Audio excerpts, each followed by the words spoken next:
So this is the story of how David and I just qualified America for the Olympics. The scene is Rio de Janeiro. Rio is the home of the 2016 Olympic Games, and it was also the home of the FINA Diving World Cup, aka the Olympic Test event, in February. This event was the last chance for the divers to qualify their country for the Olympics. Going into this, we needed to qualify one more men's 10 meter individual spot and the men's 10 meter synchro spot, and I was in both of those events. So we're in Rio, we're at the Olympic pool, and there's so many emotions going through me the entire week. Just everywhere I look, I'm seeing the Olympic stadiums, I'm seeing the Olympic park, I'm seeing the athlete village, I'm seeing the mountains, I'm seeing the ocean. It's a different world to me. Going from the middle of nowhere, Indiana, seeing snow and just nothingness all the time, to going to where the Olympics are going to be held and seeing all these different venues and all these beautiful landmarks, it was a lot to take in just a short amount of time. But anyway, we were there to get a job done. We were there to go and qualify America for the Olympics in our respective events. So our first event was the men's 10 meter synchro platform event, which was at 12:45 p.m. on February 20th. David and I kind of had a rough event. We ended up coming 9th with one of our lowest scores yet, but we somehow snuck into 9th place and got into the final, and this is where all the emotions started to hit me.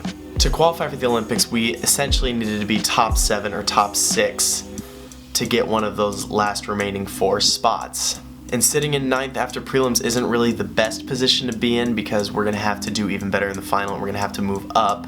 But luckily the finals were over 24 hours after the prelim. Typically they're later that night, but for some reason we had a day gap in between, which I think really helped us set the mental state and get more physically prepared for the event. So now February 21st, 6 p.m., the event starts. Our first dive was pretty good. We ended up scoring a solid score for a voluntary. Nothing too excitingly good, nothing bad. We were happy with where we were at. And then our second dive happened, and that was also another solid dive. Nothing too great, nothing too terrible. It was a solid spot to be in after 2 dives. But those first 2 dives, everyone's on a level playing field. All the degrees of difficulties are the same, so it's just who can do those first 2 dives the best, and then the real fun begins on round number 3. As you can see, the sky in the background is terrifyingly dark. That's because a tropical storm or some type of really bad storm was rolling in while the event was happening, and it was outside. But the event went on. We did our 3rd round dive, and it was a pretty good dive for that 3rd round. It's our first optional, our first hard dive, and it went well. Now in the 4th round, it started to rain a little. Nothing heavy, nothing crazy, just a little bit of rain, but the storm was still rolling in as we were doing this 4th round dive. But the exciting thing is, this dive had been going rough for me all week. It wasn't too great, it wasn't like terrible, but it wasn't my best, and somehow in the event, we did it very, very well, even with the storm and the rain happening. And doing that dive well put us in a good position, because after that round, the competition shut down for about 45 minutes due to thunder, lightning, and rain. The rain was so heavy, it was hard to walk around the pool deck or even go up onto the towers. So they ended up stopping the event, and we all had to go inside and find cover because the storm was too bad. And typically when you're in competition, you just want to go and get your dives done because you're in a groove. If the dives are going well, you don't want to stop what's happening and wait and then hope you can get back into it, but that's what happened in this event. It was very adverse. A lot of adversity happened at this pool. But after 45 minutes, we got about a 10-minute warm-up, and then it was time to finish the last 2 rounds of competition. So in that 10-minute warm-up, I did a front 4.5 on 3 meter. I actually did 2 of them because the first one was very, very bad. And on the second one, it was even worse. I landed in a pike upside down. It was not good, but we didn't have any more time to practice. So then the 5th round started.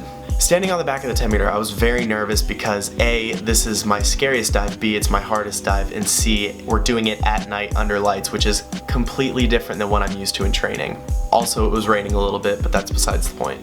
And so we took off, we flipped a bunch, and we both landed on our head, and we ended up getting a good score on this dive. And when we hit the water on that one, that's when I started to get a sense of we actually have a shot at making the Olympics. Now during the competition, I don't look at my scores, I don't read the scoreboard, I don't watch the other divers, because I don't want any of that to get in my head. So I would just go do the dives. If it was good, move on. If it was bad, move on. I can't change it, so I've got to be happy with what happened and move on to the next round. And so, the 6th and final round came up. we're on our last dive. I didn't know it at the time, but we were sitting in the bronze medal position going into that 4th round, I think, and then fell to 4th or 5th place going into this last dive. So we needed a good dive to qualify America for the Olympics. And that's what happened. Another solid dive. It wasn't our best, it wasn't our worst, but it was a very solid dive, and it was enough for us to qualify America for the Olympics. And after I turned around and saw the scoreboard and saw our score, everything kind of hit me. I didn't know where the other competitors were. I didn't know how others were diving, but I turned around and saw the scoreboard and saw that that score should be enough to qualify us for the Olympics. After I turned back around, I saw my coach, he gave me a hug, and that's when it all just hit me. That's when I realized that we had done it. I have been stressing about this competition for so long, and to have that moment of relief, it just felt like 500 pounds had lifted off my shoulder, and then I could just kind of take a breath for the first time in a few months. We ended up coming 4th place, only 6 points out of winning the bronze medal. That's exciting because we did dive well, but there's still room for growth. So the next step in this journey is going to be June 18th at the Olympic Trials in Indianapolis, Indiana. David and I are going to try and go and qualify ourselves for that American spot on the Olympic team. But before we do that, we're leaving for Beijing, China in 3 days to start the first leg of the World Series, and I'm honestly extremely excited for this because now it's just we're going to get to compete against all the people that are going to be at the Olympic Games. We're going to get good experience diving against them, diving in different venues, and plus I'm going to get to travel the world while I'm at it. I'm going to Beijing, Dubai, Canada, and Russia in the span of a month. So basically I want to say thank you guys for the support you've shown me. It was honestly one of the coolest experiences to be able to go and get that spot for America. But the job's not done. Now we need to go take that spot for ourselves. But in the meantime, we get to travel to some really cool places, compete against some awesome people, and at the same time, I'm doing what I love. And that is the story of how David and I qualified America for the Rio 2016 Olympic Games. I'm gonna have a ton of new travel vlogs coming soon because, like I said, going to China in a couple days, going straight from China to Dubai. There's gonna be some really cool stuff on this channel, guys, so I hope you'll stick around and watch it all. If you wanna see all this cool stuff, be sure to hit subscribe, and I'll see you in the next video.